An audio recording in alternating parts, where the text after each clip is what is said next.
ላይ ሊዲያ ሞታ ጫካ ውስጥ እንደተገኘችም ፖሊስ ደውሎ ለኤላ ሲነግረው ሊዲያ ናት ወይ እርግጠኛ ነው ሲል ለፖሊሱ መለሰለት። የእህቱን መሞት ማመን ያቃተው ዴቭም በጣም አዘነ። ናኦል በፍቅር ላይም የግድያ ሙከራ ሊያደርግበት ሲል ተደረሰበት። በመጨረሻም አንቺን አጠፋሻለሁም ሲል አስጠነቀቃት። ሰላም ጤና ይስጥልኝ ውድ የተከበራችሁ የዚህ ዩቲዩብ ቻናል ተከታይ የሆናችሁ ቤተሰብ በሙሉ በያላችሁበት ሰላማችሁ በዝት ተረፍርፍ ይበል። ሰራተኛዋ አደይ ክፍል 48 በዛሬው ክፍል ላይ ፍቅርን እንግዲህ ዴቭ እንቅ አድርጎ እህቴን የት ነው የወሰድሻትም አንጫትም ተናገሪ እያለ እያስፈራራት ነበር። እባክህ እንዳትገለኝ እኔ የማውቀው ጉዳይም የለም ስትል ለዴቭ መልሳለታለች። ካሁን በፊት አደይን ያሳገትሻት አንቺ ነሽ፣ ደመቀና ንጉሱም አናውቅም ብለናል። ታዲያ አንቺ ካልሆንሽ ማን ሊያግታት ይችላል እህቴንም ሲል ለሷ ነግሯታል። እባክሽ የምታውቂው ነገር ካለ ፍቅር ተናገሪ፣ ሊዲያ ትጎዳለችም፣ እንዲህ አይነት ነገር አትችልም፣ ዴቭ በጣም ተጨንቋልም ብላ አደይ ለፍቅር ስትመልስላት አንቺም ወደ እኔ ጣትሽን ቀሰርሽብኝ ብላ ለአደይ ተመልስላታለች። ድንገት ናኦል ወደዛ እነሱ ወዳሉበት ክላስ ይገባና ምን አዲስ ነገር አለ ስለ ሊዱ ብሎ ይጠይቀዋል። ምንም አዲስ ነገር የለም እኔ ግራ ገብቶኛልም ሲል ለናኦል መልሶለታል። ቤዛ ደግሞ ክላሷ ሆና እየጮኸች ነበረ። ምንድነው የተፈጠረው ብለው ወደዛ ክላስ ለመሄድ እያመራሉ። ለምንድነው ከምታፋጥጧት ለምን አትከታተሏትም ፍቅርን ሲል ናኦል መልሷላቸዋል። ትንኮሳ ሊያደርስባት ሲል ቤዛ ላይ ድንገት ድምፅ ሰምተው በሩን ሲቆረቁሩ ሊከፍቱ አልቻለም። አንድ ነገር ትንፍሽ እላለሁ ብቴ አለቅሽም ብሎ ያስፈራራታል። ከበሩ በኋላ ይደበቅና በሩን ስትከፍትላቸው ምን ሆነሽ ነው ቤዛ ብለው ይጠይቋታል።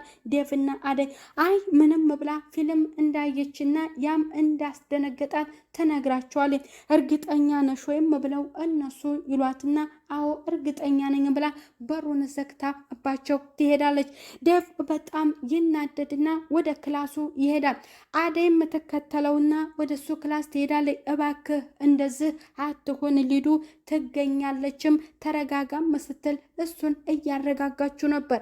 እንዴት ነው የምረጋጋው? እህቴን እኮ ነው ያጠኋትም ሊዱን ነው ምስል ለአደይ ይነግራታል። እሺ ባርኮቴ ሰምቷል ወይም ስትል ትነግረዋለች። ፍቅር ደውላለታለችም በማለት ይመልስላታል።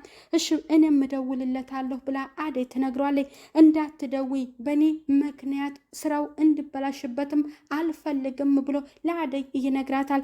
እሱን ካረጋጋችሁ በኋላ ወደ ክላሷ ለመሄድ ስትወስን አደይ የልትሄጂ ነው ብሎ ይጠይቃታል። ወደ ክላሴ ሊሄድ ነው ብላ ትነግረዋለች። እንዴት ነው የምትሄጂው? አትሄጂ ነይ እኔው ጋር ተቀመጪ ሲል ለሷ ነግሯታል። አይሆንም እኔ እዚህ አላድርምም አልቆይምም ብላ ተናግረዋለች። ፍቅርም ፈርተሽ ነው እንዴ ወይንስ ምን ፈርተሽ ነው ብሎ ይነግራታል። ምንም የሚፈጠር ነገር የለም እኮ እንቅልፍም ስለማይወስደኝ ነው ብሎ ይነግራታል። እሷ ካሳመናት በኋላ አጠገቡ ስትቀመጥ ዴቭ ደስ ይላል። ምንም ቢከፋኝ ብጨነቅም አንቺ ከጎኔ ስላለሽ ደስተኛ ነኝም ሲላት ለሷ ነግሯታል። እሱ ጋር እንደተቀመጠች ሁለቱም እንቅልፍ ይወስዳቸዋል። ፍቅር እጦልጧሊት ወደዛ ክላስ ስትገባ አጠገቡ እንዳትቀመጭ ስልሽ ጭራሽ ክላሱ ገባሽ። አደይ ተነሺ ዴቭ አልጋ ላይ ምን ትሰሪያለሽም ስትል ለሷ ትነግራታለች። ዴቭ በጣም ይናደዳል። አንተ ሰራተኛ መሆኗን ረሳኸው ወይ? ያችኛ ለምለም ኤላ ጋር ሄዳ አሸሸ ገዳው እያለች ነው። ተነሽም ስትል ለሷ ስትገላምጣት ክብር ይኑርሽ፣ እንደዚህ አታድርጌ፣ በእኔና በሷ መካከል ደግሞ አንቺ ምን አገባሽም በማለት ፍቅርን ያመነጫጭቃታል። አደይ ተነሺ ውጭ ከክላሱ እያለች ትጮህባታለች። እባክሽን አንቺ ላይ ፍቅር እረፊ ሲል ለሷ እየደጋገመ አስጠንቅቋታል። አደይ በጣም ትናደድና ከዴቭ ክላስ ትወጣለች። ይቅርታ በንዴት ነው እንደዚህ የጮኩብህም ስትል ለዴቭ ስትመልስለት አይንሽን ማየት አልፈልግም፣ ምንም ነገር ማውራት አልፈልግም፣ ከዚህ ክላስ ውጭልኝ ብሎ ፍቅር እንድትወጣለት እያደርጋል።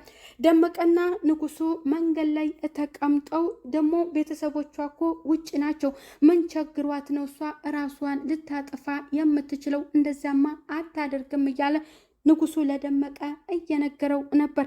መንገድ ላይ እየሄደ እያለ ናኦል እሱን ልጅ ምንድነው ይሄ ልጅ እዛ ቤት ያለው እናዴ ጋር ምን ይሰራን እንዲሁም እነ ፍቅር ጋር ምን ይሰራልም ሲል ራስ በራሳቸው ሁለቱ እየተጠያየቁ ነው።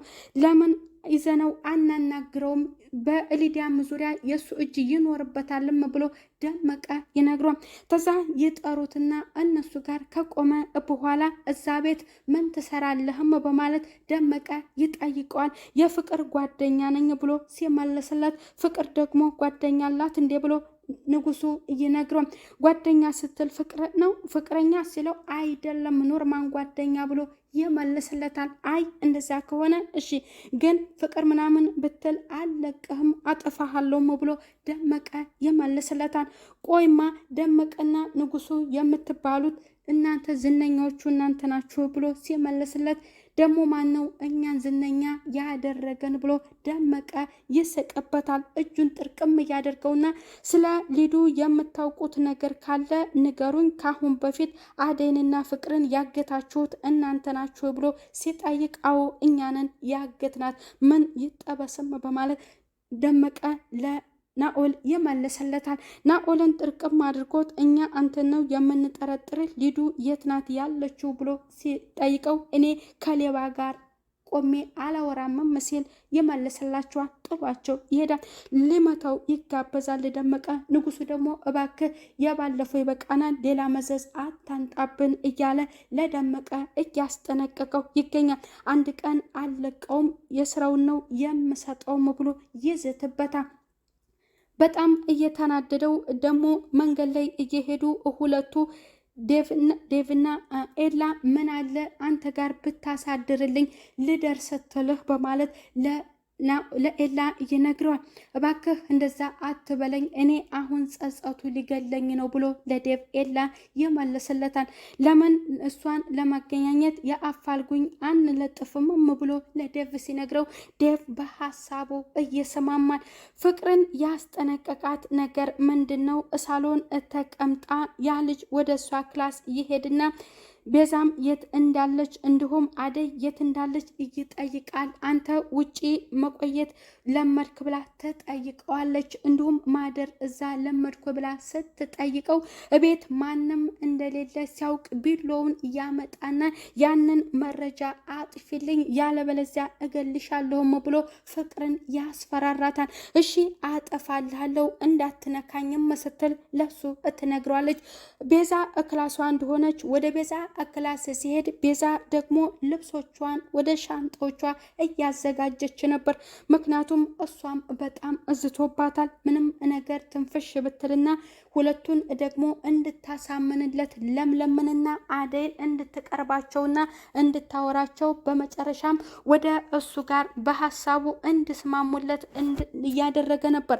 ያንን ሀሳብ ተስማሙልሽ ወይም ብሎ ይጠይቃታል። አደይና ለምለም ኃይለኛ ናቸው፣ ይጠረጥራሉ። በሀሳቡ አልተስማሙልኝም ስትል ትነግረዋለች። ይህንን ነገር ለምን እንደዚህ እፈጽመዋለሁ ብለሽ ተናገሪም ብሎ አሁን ይዘትባታል። ኮተትሽን ወደ መልሺ በማለትና የት ልትሄጂ ነው ብሎ ጠይቃት ባርኮቴን እጥዬ የት ሄዳለሁ ስትል ለሱ ተመልስለታለች። እኔ የኤላን ቤት እወርሳለሁ ስል እዚህ በናኦል እንደዚህ ልሆን ወይም ስትል እንዲሁም መጨረሻ ላይ አሳልፋ እንደምትሰጠውምና ሊዲያን እንደገደልካት አውቃለሁ ከኔ ምንድነውም የምትፈልገው ስትል ለሱ እነግረዋለች። በሀሳቡ እንድትስማማለትና እነኛን ሁለቱን ሴቶች ወደሱ እንድታመጣለት የእሷን እገዛ ይፈልጋል። ምክንያቱም በሱ አልሳካ ስላለው ለዴቭ ብናገር እኮ ሁሉም ነገር ያልቅልሃልም ብላ ተነግሯለች። መጨረሻ ላይ ግን እሱን አሳልፋ እንደምትሰጠው ቤዛ ወስናለች። ፍቅር በጣም ተናዳለች።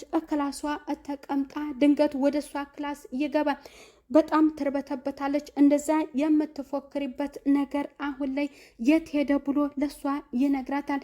ይቅርታ ልብሴን ልቀይር ስለሆነ ከክላስ ትወጣልኛለህ ወይም ስትል ለሱ ትነግሯለች። አልወጣም ብሎ ይላታል። አጠገቧ ይጠጋታል። እንግዲህ የያዘችውን መረጃ ለሱ እንድትሰጠው ይጠይቃታል። ትሰጠዋለች። ፍላሹን አንጩ ብሎ ሲጠይቃት ትሰጠዋለች። ስልክሽን አንጩ ብሎ ይጠይቃታል። ስልኬ ላይ ምንም አይነት ነገር የለም ስትል ትነግሯለች። እርግጠኛ ነሽ ወይም ብሎ ያስጠንቅቆ ይነግራታል። ስልክሽን አንጭን ልስበረው ብሎ ነው እያላት፣ እሷ ደግሞ ስልኬ ላይ ምንም ነገር የለም ስትል መልሳለታለች። በጣም ተናዳለች። አንድ ጥያቄ ልንገርህ፣ ሊዱን የት ነው የወሰድካትም ብላ ጠይቀዋለች።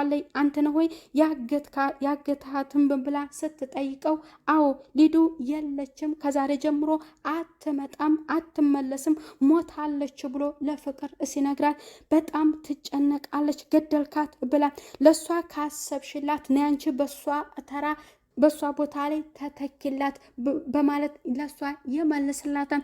እኔ እኮ እሷን መልሳትና አደይንና ለምለምን ውሰዳት ነው ያልኩህም ስትለው እነሱ ቀጣይ ይሆናሉ፣ ያሁን ተረኛዋ ግን እሷ ናትም ሲል ለሷ አስጠንቅቋታል። ፍቅር የቀጣይ ተረኛ እንደሆነች ለቤዛ ነግሯታል። እሱ እንግዲህ እቤት ያሉትን ሴቶች ሊጨርሳቸው ነው። ቤዛ በጣም ተናዳለች። እንዴት እሱ እኔን እንደዚህ ታዛዥ ሊያደርገኝ ነው ወይ እሱ እኔን ሊያዘኝ ነው ወይ ብላለች። ለለምለምም ስልክ ደውላላት ጥሩ ስራ እንደሚሆንና አሁን ከቤት ሰራተኝነት በኋላ እናንተ ቀጣሪ እንደምትሆኑ ስራው አዋጭ ነው ስትል ለለምለም ነግራታለች።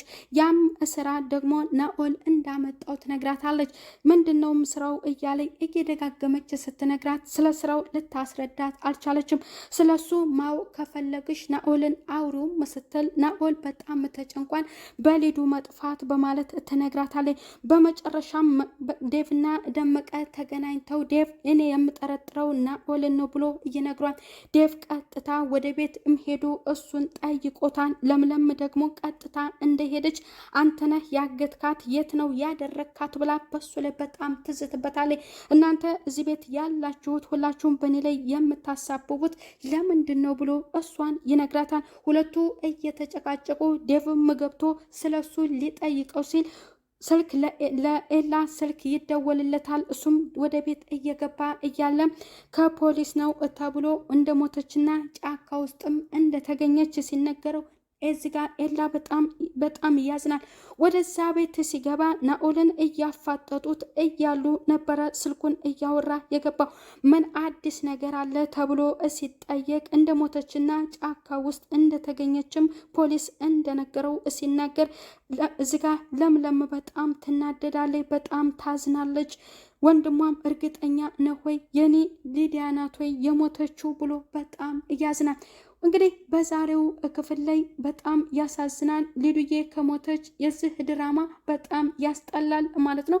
ሌላ ሰው ሞቶ ወይንም በስህተት እንደሆነ ፖሊሱ የተናገረው